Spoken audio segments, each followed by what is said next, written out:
लखनऊ के इंदिरा गांधी प्रतिष्ठान में आज यूपी इन्वेस्टर समिट की तीसरी ग्राउंड ब्रेकिंग सेरेमनी आयोजित हुई थी।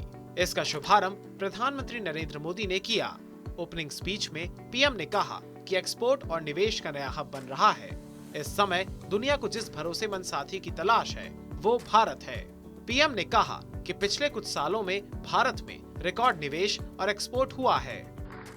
बीते साल दुनिया के 100 से अधिक देशों से $84 बिलियन का रिकॉर्ड एफडीआई आया है।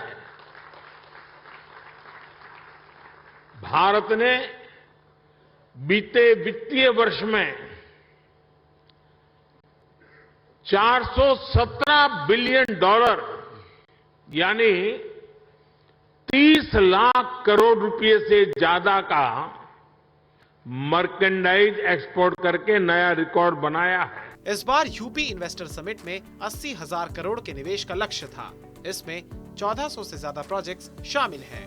यूपी सरकार ने जो आंकड़े जारी किए हैं उसके अनुसार डेटा सेंटर के लिए अडानी ग्रुप 5,122 करोड़ रुपए का निवेश करेगा।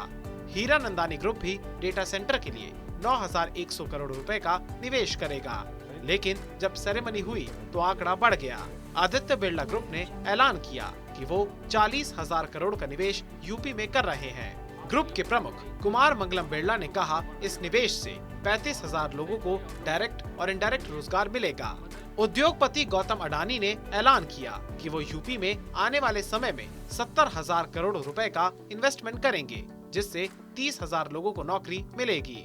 मेगा एवं उससे उच्च श्रेणी के उद्योगों को आवेदन करने के 15 दिन के भीतर भूमि प्रदान करने का प्रावधान भी हम लोगों ने इस व्यवस्था के साथ लागू किया और साथ ही साथ प्रदेश में हम लोगों ने इस दौरान प्रदेश के अंदर जो निवेश फ्रेंडली माहौल बनाने, कानून व्यवस्था को बेहतर करने, परंपरागत उद्यम को आदरणीय प्रधानमंत्री जी के मार्गदर्शन में 1 डिस्ट्रिक्ट 1 प्रोडक्ट के माध्यम से आगे बढ़ाने का जो कार्य किया, 1,61,00,000 से अधिक युवाओं को हम लोगों ने प्रदेश में निजी क्षेत्र में रोजगार सृजन की दिशा में मदद करने में भी सफलता प्राप्त की और केंद्र और राज्य सरकार की जो विभिन्न प्रकार की उन योजनाओं से जो आर्थिक स्वावलंबन का मार्ग प्रशस्त करती हैं, 60 लाख ऐसे हमने परंपरागत उद्यमियों को भी इस योजना के साथ जोड़ा, तो 5 लाख नौजवानों को सरकारी नौकरी भी हम लोगों ने विगत 5 वर्ष के अंदर उत्तर प्रदेश के अंदर उपलब्ध करवाई।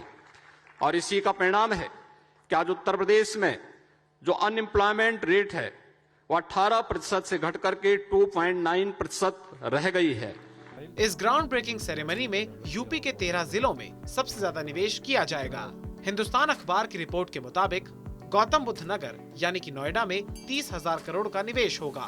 इससे 2025 तक 58,000 लोगों को रोजगार या नौकरियां मिलेंगी।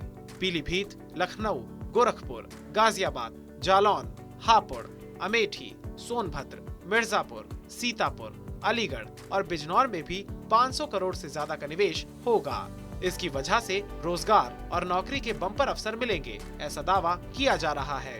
1400 से अधिक जो निवेश की परियोजनाएं हैं, इनमें डाटा सेंटर की हैं, कृषि और संबद्ध क्षेत्र है, आईटी एंड इलेक्ट्रॉनिक्स का क्षेत्र है, इंफ्रास्ट्रक्चर, मैन्युफैक्चरिंग, हथकरघा एवं टेक्सटाइल, एमएसएमई आदि क्षेत्रों की इन परियोजनाओं में जिनके माध्यम से 5 लाख प्रत्यक्ष और 20 लाख अप्रत्यक्ष रोजगार के सृजन इसके माध्यम से उत्तर प्रदेश को प्राप्त होंगे। हम लोगों ने विगत 5 वर्ष के दौरान आदरणीय प्रधानमंत्री जी के उस मंत्र को अंगीकार किया जिसमें रिफॉर्म, परफॉर्म और ट्रांसफॉर्म के मंत्र आदरणीय प्रधानमंत्री जी ने देश को दिए थे। आज मुझे बताते हुए प्रसन्नता है कि आदरणीय प्रधानमंत्री जी के मार्गदर्शन में विगत 5 वर्षों के अंदर उत्तर प्रदेश अपनी अर्थव्यवस्था को छठी अर्थव्यवस्था से दूसरी अर्थव्यवस्था की ओर अग्रसर करने में तेजी के साथ आगे बढ़ा है। उत्तर प्रदेश में बेरोजगारी बहुत बड़ी समस्या है। इससे निपटने के लिए सरकार तरह तरह के प्रयास करती है और दावा भी करती है कि उसके सकारात्मक परिणाम भी मिले हैं।